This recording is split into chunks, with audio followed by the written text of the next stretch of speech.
Seharusnya senjata buatan Barat membuat Ukraina tak terkalahkan. Namun kenyataan di medan perang berkata lain.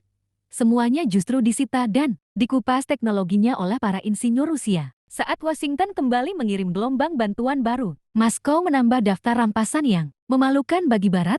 Apakah ini awal runtuhnya mitos keunggulan militer NATO atau justru babak baru dominasi Rusia di Eropa Timur? Simak sampai akhir, karena bagian kelima ini mengungkap fakta yang lebih mengejutkan dari sebelumnya.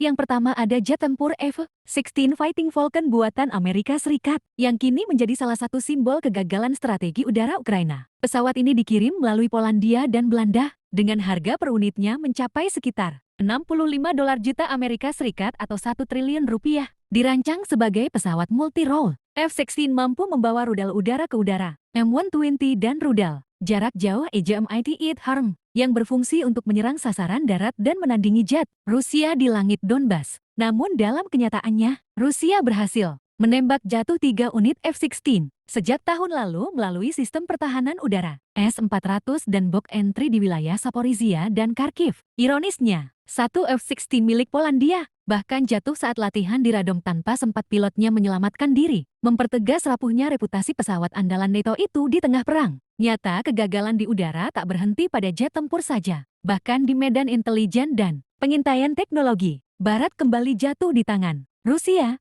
Pasukan Rusia di wilayah Zaporizhia berhasil menangkap sebuah drone Ukraina yang dilindungi sistem komunikasi buatan Silvus Teknologi Amerika Serikat. Perangkat yang diidentifikasi sebagai UAV Rebirth ini dikenal sebagai salah satu sistem transmisi data militer tercanggih dengan harga mencapai lebih dari 30.000 dolar atau sekitar rupiah 494 juta per unit. Drone tersebut digunakan untuk misi pengintaian jarak menengah dan pengendalian artileri, beroperasi di jalur komunikasi, transkripsi multistream.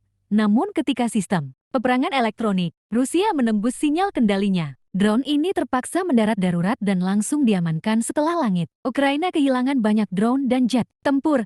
Kini giliran sistem pertahanan udara buatan Barat yang tak mampu bertahan menghadapi presisi rudal Rusia. Jerman baru saja mengirim 11 unit sistem pertahanan udara Iris-T tambahan ke Ukraina, masing-masing bernilai sekitar 150 dolar juta Amerika Serikat atau setara dengan 24 triliun rupiah per unit. Seluruhnya dibiayai oleh pajak rakyat Jerman. Sistem ini seharusnya mampu menembak jatuh rudal jelajah dan drone pada jarak hingga 40 km, menggunakan radar multi-target dan peluncur berpemandu inframerah canggih. Namun sayangnya, di wilayah Dnipropetrovsk, satu unit Iris-T justru berhasil dihancurkan rudal Iskander Rusia dalam serangan presisi tinggi.